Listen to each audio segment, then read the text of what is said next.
Hi, my name is Jaleesa Trapp, and I'm the program director for Propel STEM. And Propel is a after-school program for middle school girls to explore STEM ideas, careers, and pathways. We also work with high school students who co-design the activities for the girls with us. Yeah, my name is Fadumo. I'm a program assistant for Propel. I support the high school and the middle school students in creating different activities and executing those activities.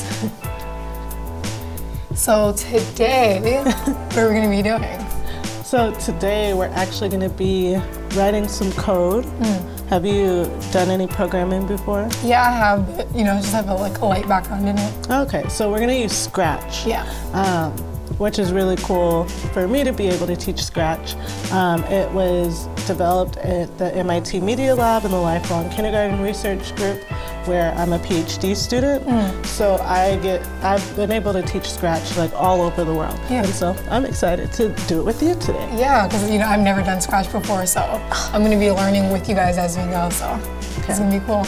Yeah, so Scratch is not only a programming language, it's also an online community. So when you log into Scratch, you'll see projects from youth all over the world, and not just youth. The target age for Scratch is usually 8 to 16, but people like me use Scratch all the time. And actually, we're going to use the desktop version today, and we'll get started. So actually, before we get started, so you went to University of Washington and you got a degree in STEM. Where do you see yourself in 5 years? Yeah, so in 5 years, I definitely want to build my technical background. So I want to be a front-end developer. Okay. And so I'm also very interested in UX design, so I've been building my portfolio in that, and so I want to develop that within the next 5 years, and I see myself in that space. That's really cool. Yeah. Front-end developers are important, and especially with a UX background, because they understand the wants and needs of users and how to create things that they can use. Right. So actually, that's great. So with Scratch today, what we're going to do is we're going to create a project called My STEM Story. And so have you ever done a vision board? Yeah, I have. Yeah. Usually they're so much fun. Yeah, people usually do them around New Year's, and they cut out magazines. We're going to make a digital one using Scratch. So actually, we're going to get up and switch so that you can control it. I'm going to be on hands on deck. Yeah. Switch on over. Okay. Cool. So. Okay. So right now you're in Scratch, and this is your workspace. So to the far right where the cat is, so that's the Scratch cat. Okay. We don't have to leave him there. We can. Doesn't matter. So that's your stage. Okay. In the middle is where your script goes. Right here. And then on the left are all the blocks of code that you have to work with. Okay. And so what we're going to do is we're going to drag those blocks out to the middle. So you can drag that one out. Here. And actually the cool thing about it, so when you click on move 10 steps, that you'll see that the cat moves 10 steps. Oh, wow, okay. So you don't have to compile or do anything extra, it just already puts into place, okay. So what if I click it twice, does it move another 10 steps? Yes. Okay, cool. So what we're gonna do is we're gonna find some sprites, which the cat is a sprite. We're going to find some that are related to your STEM story and create a project. Okay. Okay, so let's get started with your STEM story. Perfect. So first, you probably want to find a sprite that represents you, or it doesn't have to necessarily be you. It can be whatever you want. So if you go down to the bottom right, close to where you're at. Oh yeah, so you can get rid of the cat. Get rid of this cat, okay. Click on choose a sprite. We'll look through the library. Okay. So there's a lot of sprites in here that you can choose from. You can also draw something yourself, or you can bring in an image that you've found on the internet.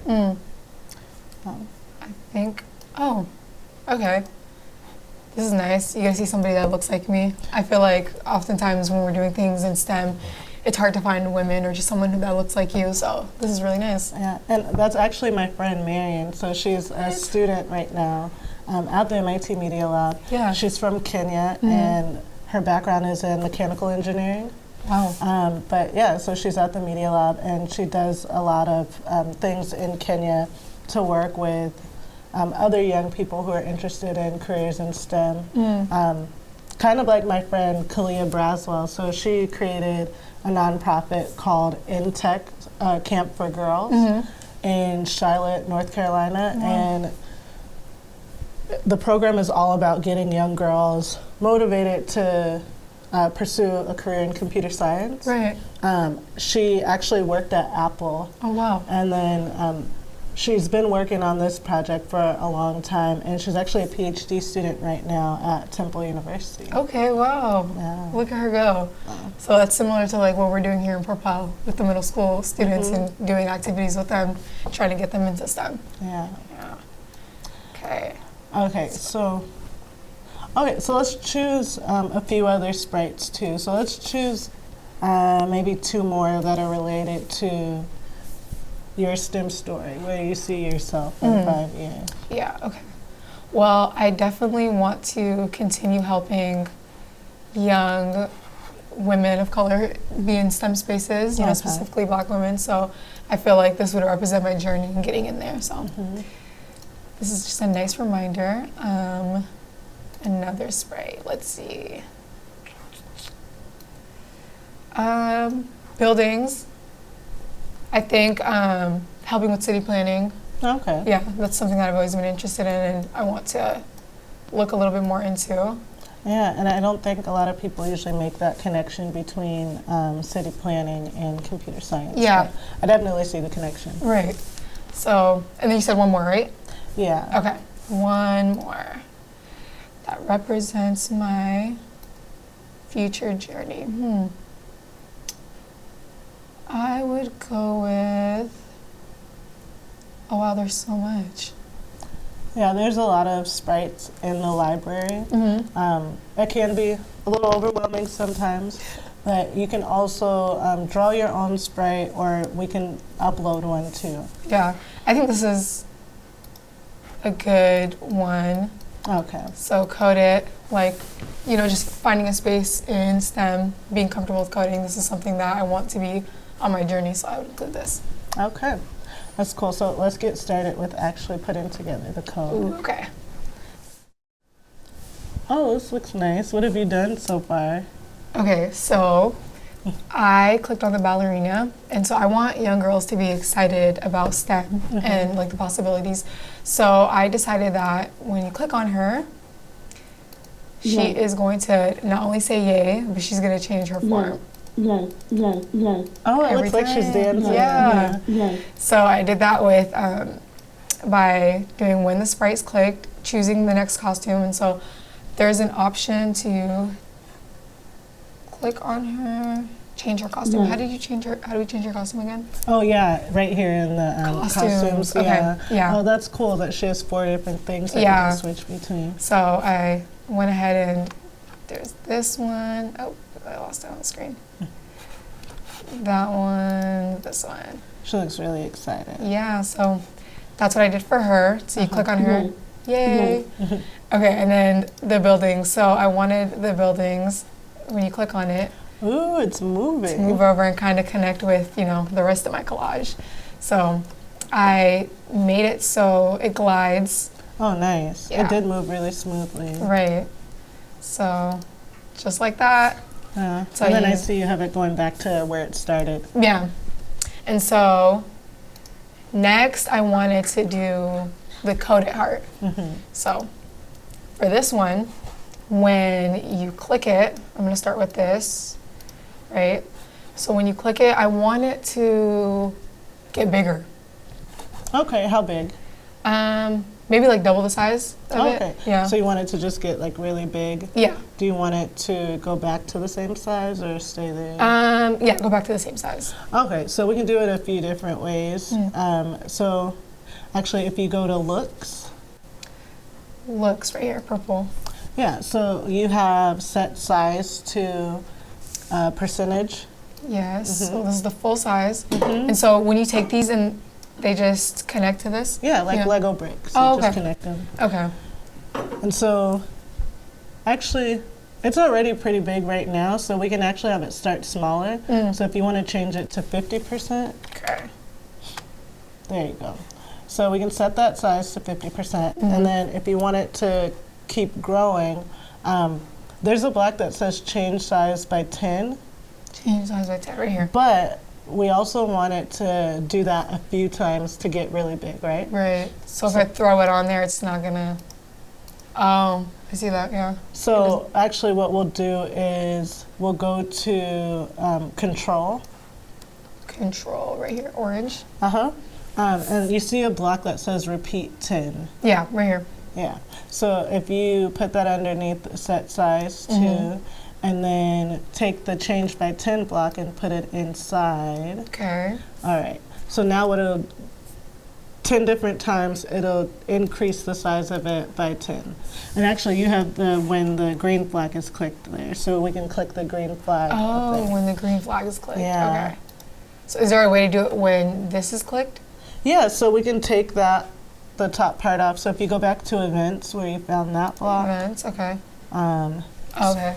Oh, if you click where the purple is, the purple block, the set size. Right here.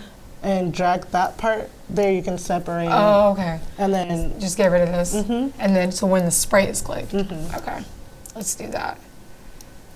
This is really cool how it all corresponds together. Okay. Oh, okay. Nice. Yeah, I like how it's smooth. Yeah. There we go. And so, just a question. So you can't do two of the same, like let's say I go to looks and I put set size by 50 and change size by 10. Can I put those two together, or would it not really do anything? Do you usually want like a different color? You can try it out, and we'll do something, but it'll only change the size by 10 once. Oh, okay. We put it in a repeat block so that it'll do it 10 times, so that it'll get bigger. Okay. If you wanted to just do it once, we could just do change size by 100. Oh, okay. Change size by 1. And take out the repeat block. Let's see what that does. Okay. But it does it so fast that you can't even see it. Okay. So that's why the repeat thing. That's why the repeat is important to add on. And this is cool because you can just play around with it and see, like how. Oh, see. Okay. Yeah. So next, I want to do Marion. Okay. Let me take this back to 30. Oh, and also if you want to reset the size back to what it was originally, you see the set size to block? Yeah. You can grab another one of those and put it underneath the repeat block. Set size right here. Underneath the actual, the repeat. Let me move that. Right here. No, all the way underneath so that you don't repeat it. Okay. Like that. Put this right back. Yes. There, okay. Connect it. Okay, nice, perfect. So now we're gonna go back and click on Marion, the next sprite. And I want her to, let's see what costumes. Okay, yeah, so I want her to go from here to here. Okay. Yeah. So just those two, right? Yeah, like power stance, I like that. So it's kind of like what you did with the ballerina, except we're just going to use 2 costumes. So if you don't want the other costumes, we can get rid of them, but maybe you want them later, so we can just write in the code to do Marion A and Marion B. Perfect. So let's go back to code. So do we start with events? Yeah, we can start with events. When the sprite clicked. Okay. So we can go back to looks because her costume is a look. Right. And you see where it says switch. Yeah, there you go. Switch costume to A and then I'm just gonna change the drop to Marion B. So let's see. So when the sprite is clicked. So the reason why it's not changing is because the code is reading. It's going directly to A and B. But I need some space and time between that. Yeah, some space and time. So if you go back to control, you see where it says wait, there you go. So you can put that in between. Okay. Let's see how that looks. Oh, nice. Let me change it maybe to like let's see, 3 seconds. Cool, I like that. That's there perfect. You go. And then also, so a few other cool things too is we can add sound like we did with the ballerina where we said yay, but we don't have to use text to speech. We can record our own voices. Oh. So if you wanted to record your own voice, you can go to sound. All right. Uh-huh. And then there is a record button. Right. I don't even see it. Is it right here? It's right there. Record. And then begin by recording. Mm-hmm. All right. Hey, everybody. Hey, everybody. Oh my God, the way I sound. Okay. Save that. Yep. And so now when you go back to the code, okay. Under the sound block, there, do you see where it says play sound and it says hand clap? Uh-huh. The drop-down menu in it, there's recording one. Okay. Mm-hmm. Let's see. Hi, everybody. That's so funny. Okay, so your project is almost complete. Yeah. Looks pretty good. It's a little boring. Oh, right. It has we need a little sprinkle. Yeah. Right. Okay. So actually, if you go all the way to the right, the bottom, so there's backdrop. So there's a library. So actually, over right over there. one more. Okay. Yeah. So there's a sprite. There's a backdrop library like there is for the sprites, or you can draw your own. Oh, okay. So there's a bunch that you can choose from. You can draw your own. You can upload something. But yeah, you can give your collage a nice backdrop. I'm a pretty great artist, so Are you? I think we're just learning new things about you, girl. Spice it up and draw a little something. Let's see. Okay. You know, this is just creative direction right here. Okay. Yeah. So yeah, and it shows up immediately too, so you can see what it looks like. So I think we're gonna bring the tone down, bring a little blue into here. Okay. Who said sunsets have to always be yellow? Let's give a little red, you know? Or, orange instead. There we go, because the future is bright, that's why. All right. Chef kiss. I love it, okay. And then do I just go back to code?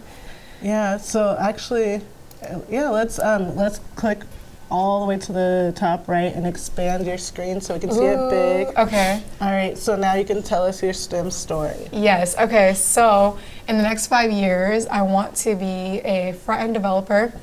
And right now, I'm currently helping middle school students, middle school girls in STEM, and I want to continue doing that. So that's very important for me. So I want them to be excited about it. So you see that. I'm also interested in city planning, and so we're gonna get that moving.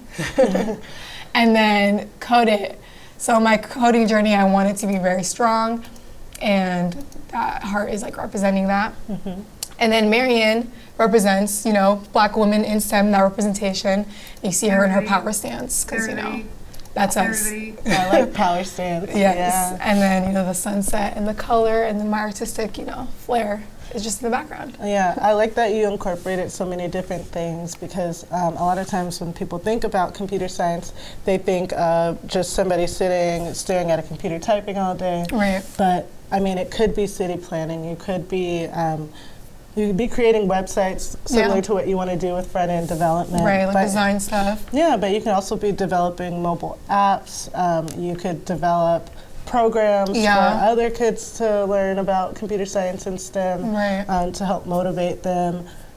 What are some other things that you think you can do with computer science? I know a lot of like students that I've spoken with are like interested in music, and they have like an artistic background that they want to incorporate, and they find it sometimes that they don't know how to bring that, but there's so many spaces. You can be in music, you can be in sports, you can be in artistic background, and there's spaces in STEM that fit both your interests and, you know, your professional background. You can have the best of both worlds pretty much wherever you go. Yeah, I think another thing that people usually jump right into when they think about computer science too is gaming. Yeah. You can do mobile app development, especially things like city planning. If you want to, I mean, like Google Maps. Right. computer science It's a to huge put thing, that yeah. together. They had to develop that.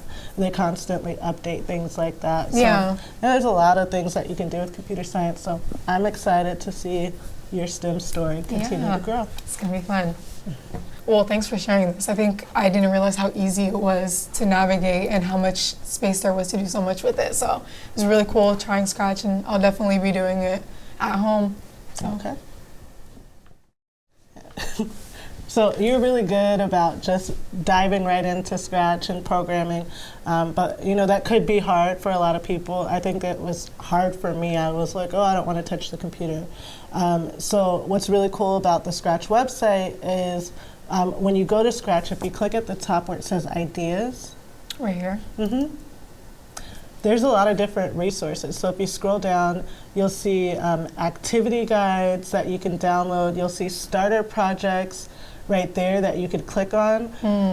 And you can just click on that and it'll take you through things step by step. And then once you feel comfortable, you can just make it your own. Oh, wow, okay.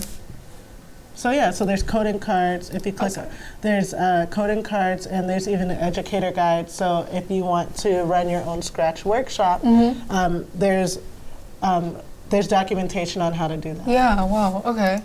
So I don't have to just do this alone. Nope. Perfect.